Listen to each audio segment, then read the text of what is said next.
What's going on, Travel Pack? It's your boy AlphaMale926, aka MouseSauce926. Happy Monday, Happy New Year. Welcome to another, at this point, yearly tradition video of my favorite games for the past year, which was 2024, obviously, and our new year, 2025. So, full disclaimer, there's a couple games of which I did not get the chance to play this year that I really do want to play. So my 2024 list is really going to be made up of games that I actually either played for the first time this year and some new ones here and there.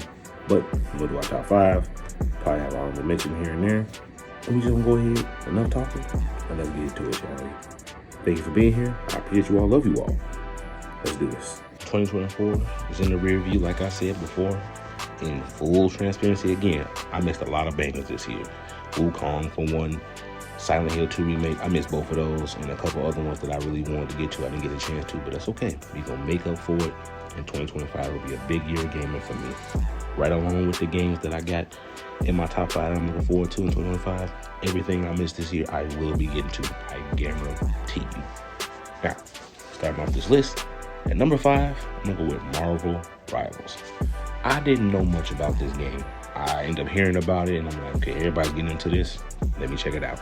About a week ago, if you've already seen, I did do a video on me being Thor. I do want to do some more Marvel Rivals on the channel.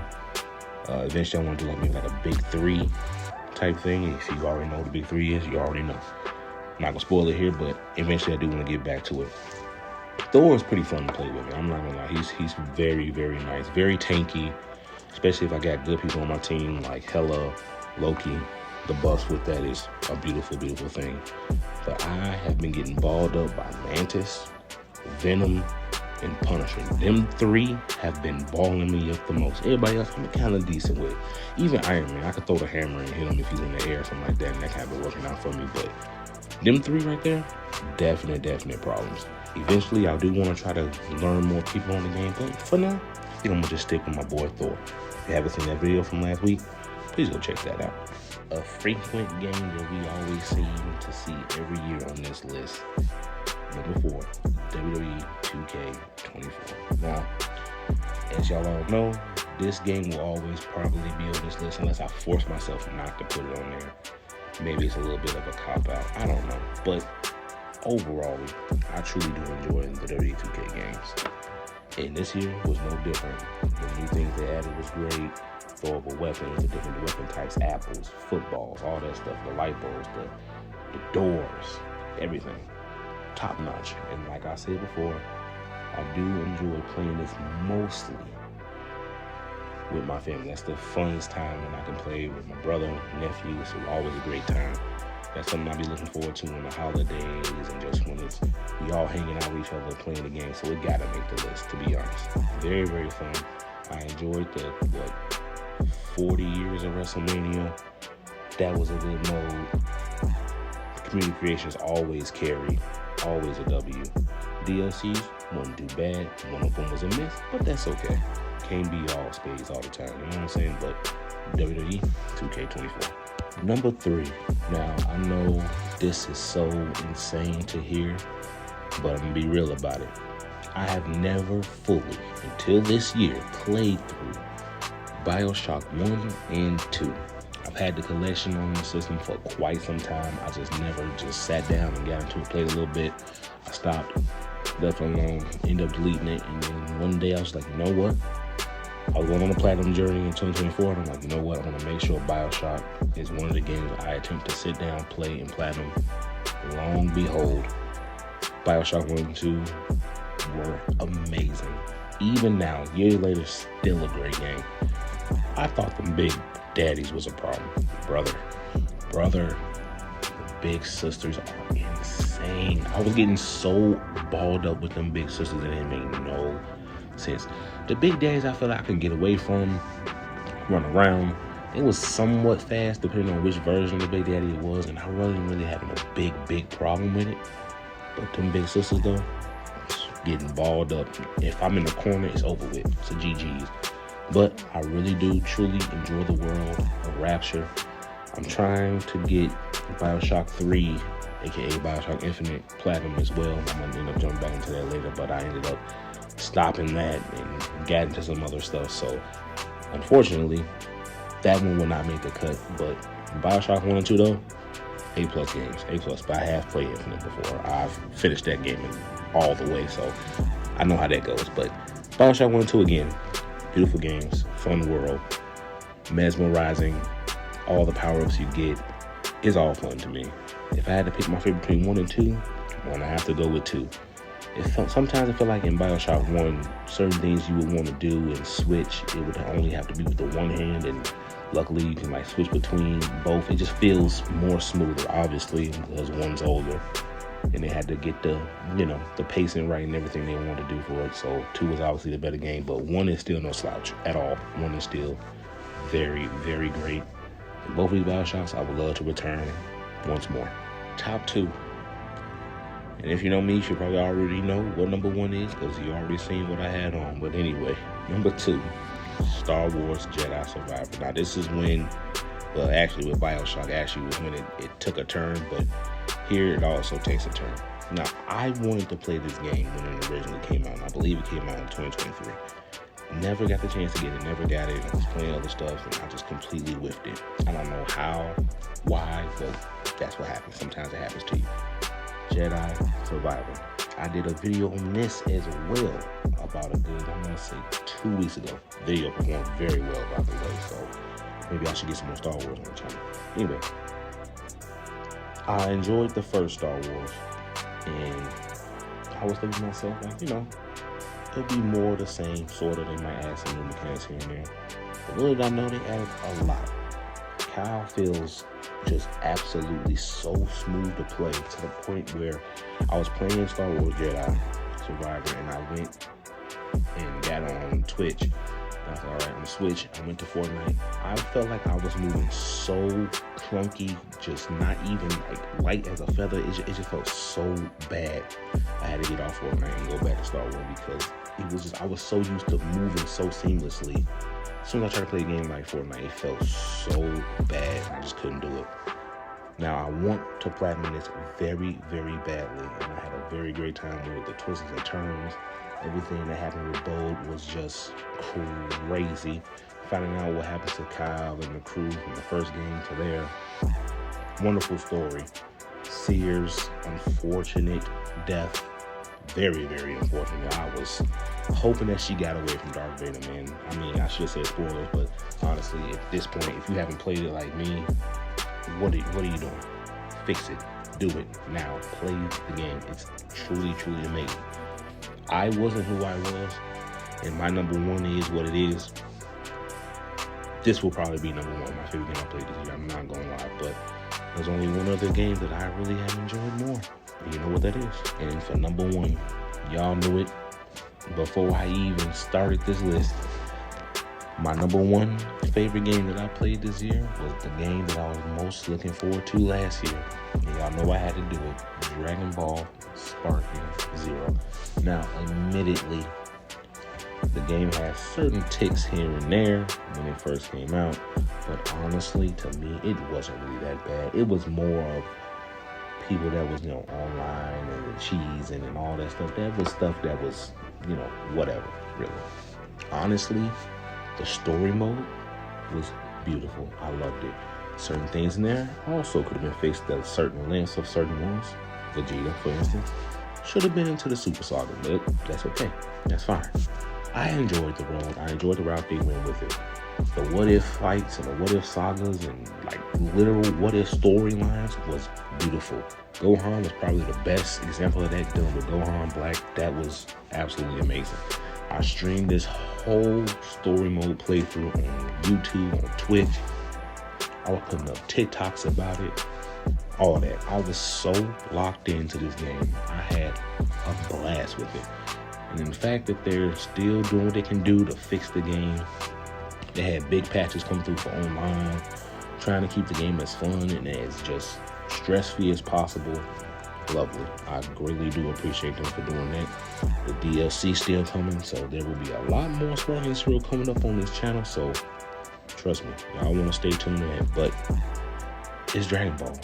what else could possibly be Dragon Ball in my book? Nothing. Not gonna lie. Absolutely nothing.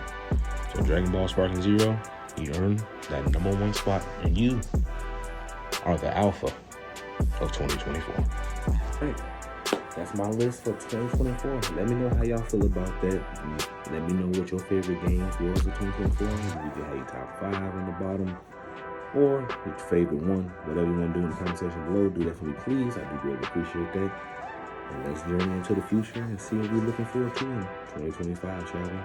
Let's go. I hope everyone's dreams and goals come true in 2025, and may it be prosperous for us all.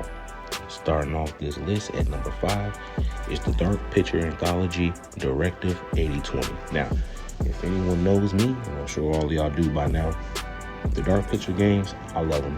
Each and every last one. From the Man of Medan, The Devil in Me, House of Ashes, Little Hope, all that is beautiful. I love that game so much, and I've grown to fall more in love with it recently because I just started back playing The Devil in Me. And if you haven't seen Play The Devil in Me before, my first playthrough is on the channel in my playlist, so you can check that out from beginning to end. That was a fun experience, and now I'm trying to platinum it now, so I went back to it. I went back and I platinumed Little Hope recently. I'm gonna try to get all of them done if I can. Hopefully the Man of Medan servers are still up so I can do that, because that's some online stuff you gotta do on there, so hopefully I can get that done. But anyway, Directive 8020. As far as I know, there's no release date for it yet. It just says 2025, which is a lot of these games on the list. I think only one of them actually has a release date that we know of right now. And personally, I cannot wait for this, man. So far, I think the only information that I know of it completely is that like a ship crash lands on a planet that's like 12 or 13 light years from Earth, something like that. And the captain of the ship is, what is her name? I can't think of her name in Marvel, but it's like Monica Rambeau's mom in the Marvels and stuff like that. I can't remember what her name is on there at all. For some reason, I'm drawing a blank, but y'all know who it is. I'm gonna make sure her picture is in there so y'all can see it. Plus, you've probably seen the trailer too anyway. So, but this kind of has like an Aliens vibe. Maybe she's kind of like a Ripley character. I don't know. I'm kind of looking forward to it. I know usually we have a few other people that we can play as in these Dark Picture games, at least up to like maybe like 4 or 5 or something like that. So hopefully it's the same. Hopefully I can get everybody out of here alive. Can't wait to find that and find out and go through that journey with y'all. So number 5, Directive 8020. Coming in at number 4, and this is a game that I have been waiting on for quite some time. Mafia: The Old Country. Look, man, I know I'm gonna sound like a weirdo for saying this, but damn it, it's my video, I'm gonna say it. If this game ain't got no Playboys, I don't want, no, I'm just playing. I'm sorry, I'm just playing. I'm just playing. Anyway, man, I truly have been enjoying the Mafia games. I started off with Mafia 2. I had no idea at the time when I played Mafia 2 that it even had a connection to Mafia 1. I just kind of blanked on it. And it was cool to see the transition from Mafia 2 to Mafia 3, and that had something to do with a little bit of Mafia 2, and it all kind of works all together. Now, I don't know if this game is going to be anywhere close to like that, or if it'll have, it don't have to necessarily be connected to the other Mafia games, but if it'll have something that kind of correlates to it in a way, even just a little bit, whether, I don't think any of the characters are going to be alive at this point, I don't know, but maybe it could be something that leads into it that be like, oh, that's a nice little callback to the last game or something like that. I don't know. I'm not 100% sure how they're going to do it, if they're going to do it, but I do look forward to this. Not much is truly known on it, but I will say this. Right now, the only thing that I truly do know about Mafia: The Old Country, supposed to come out in mid-2025, again, no set date, and I know it follows Enzo, which is almost close to my boy's name, Ezio Auditore. But Enzo, he's going to join Don Torizzi's firm family. I could be saying, I'm probably saying that name fucking terribly, but y'all know the gist of what I'm saying. Now, I really truly do look forward to this. Again, I'm going to say it again because I do love the Mafia games. I know at one point in time, people used to say, oh, this is nothing but a GTA clone. No, Mafia has its own identity, and I truly do love it. I really want to go back and play more games like this. I never played the Godfather games. I know that's bad too, but I really truly want to play it, especially when I'm on PS3. hopefully I get to jump into that world from some point too. But number 4, Mafia: The Old Country. I've had a lot of fun playing other Mafia games. My wife is even into them. She likes watching me play the Mafia games. We sat and played through all 3, I want to say in 2023, I believe. And it was a blast, so I can't wait to jump back into that world again, man. Nothing like feeling like you a mob boss. I love it. Coming in at number 3, Doom: The Dark Ages. Now, I played through Doom and Doom Eternal, and that has really lit a fire in my love for Doom. I had never played any Doom game. I was actually more of a Quake guy. My dad was playing Quake back when I was little, and I ended up getting into it, and then I had Quake 1, Quake 2. I can't remember which Quake that was back in the day on the PS2. It was like almost like an arena shooter. I'll have to put it up here when I see it. It might have been Quake 3. I'm not 100% sure on that, but I'll make sure I put it up here. I still actually have it. But anyway, big Quake fan. But finally, when the first Doom came out, I got into it, and I was like, oh man, this is what I've been missing. Then Doom Eternal, which was absolutely amazing and very hard, by the way. I think I tried to play that on like either medium or the hardest difficulty. I can't remember which one it was. It wasn't on normal though, I'll tell you that. And that game was balling me up. But super satisfying when you finally beat everything. This one also does not have a release date right now, unfortunately. Hopefully, it's supposed to be, quote, early 2025. Don't know if that's true or not, but I guess we'll see.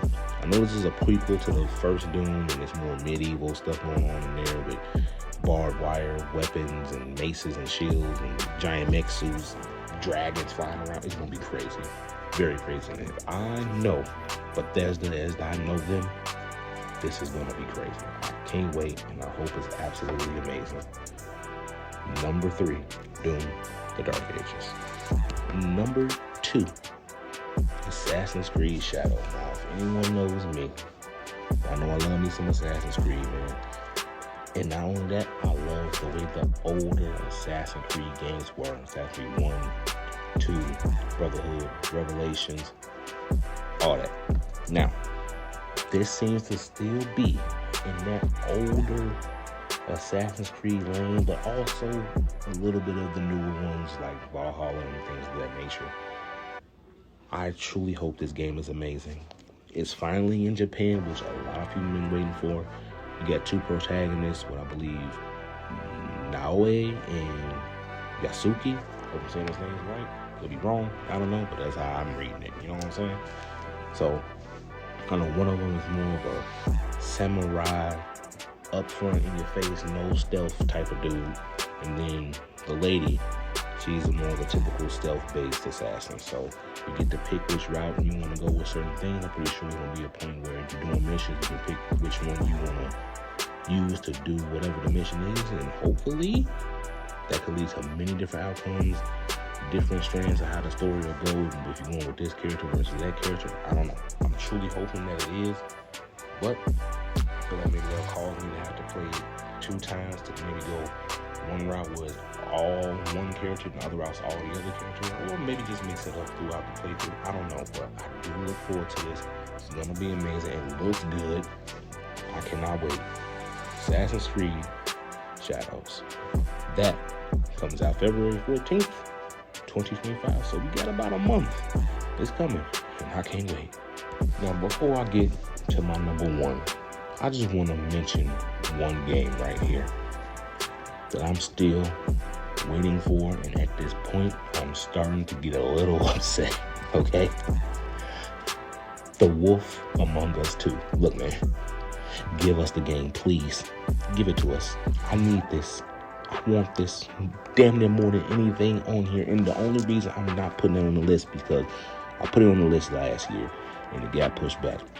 I don't believe it's going to get pushed back for another year, but please, give us this in 2025. I want this game so bad. I heard they updated the graphics to the next Unreal Engine, which I want to say is 5 or 6. I'm not 100% sure. I'm truly not sure which one it is, but I know I did read that they put an update in that and they're still working on it. At one point I heard some people got fired, so that changed up everything, but hopefully they get this done. I need this year. Please give me The Wolf Among Us 2, please. With that tangent off, number one, should have seen this coming. Ghost of Yodi. Now, I don't know if I said that right. I might have mispronounced that. My bad. But we've been waiting on this for quite some time. It feels so crazy to think that Ghost of Tsushima came out 5 years ago already. That's crazy. Where is time going? 5 years? Man, I had such a blast with that. I platinumed that. And I'm going to do the same with this one. I don't know too much of what's going on with it. I know we're in a new location, new protagonist. I think her name is Atsu. Could be saying that wrong. But it seems that you're going to have a little wolf companion that you can bring along with you. Look, if there's anything that we know, we love wolves here. I'm not going to lie. We truly do. Having a little wolf companion, that is such a W. If I get to name him, he will be named Alpha Male. I guarantee you. So I truly can't wait for this game, man. It's going to be a blast. It looks like it's going to be beautiful. I know it's going to be amazing. The visuals, the story. I know it's going to be some new weapons, new abilities, fire blades, maybe lightning blades. I don't know. The sky's the limit with this. But I truly trust Sucker Punch, and I'm going to do an amazing job. Knock this out of the park. Again, it's been 5 years since Ghost of Tsushima, so I know they've been working on this. They knew this was coming. We've been waiting for it. We finally got it. And this is the game that I am most waiting for in 2025. And there you have it, ladies and gentlemen. That's my favorite games of 2024, and what I look forward to the most in 2025. Now, the honorable mention of Wolf Among Us 2, I feel like I had to put that in there because I wanted that game last year. It didn't come. Got pushed back and forth. So hopefully this year is the year. And I do truly hope we get that. Now, I'm still going to get to Silent Hill 2 Remake. I'm still going to get to Wukong. It's a lot of that will be getting done still. I'll have those on the channel. And if you are so inclined, if you're not already, please hit that subscribe button. Hit the like button on this video. Support me on the channel. As far as I know, until it's gone or not gone, I don't know. I will be still be getting live on TikTok. I will start doing more live on YouTube. I still will be live on Twitch. So please, those links are down below. Follow me there. It's all free. You don't need to pay anything, obviously. So please, come through, hang out, enjoy this year with me. And I greatly, greatly appreciate you all. I love you all. And I'll see y'all next time. Peace.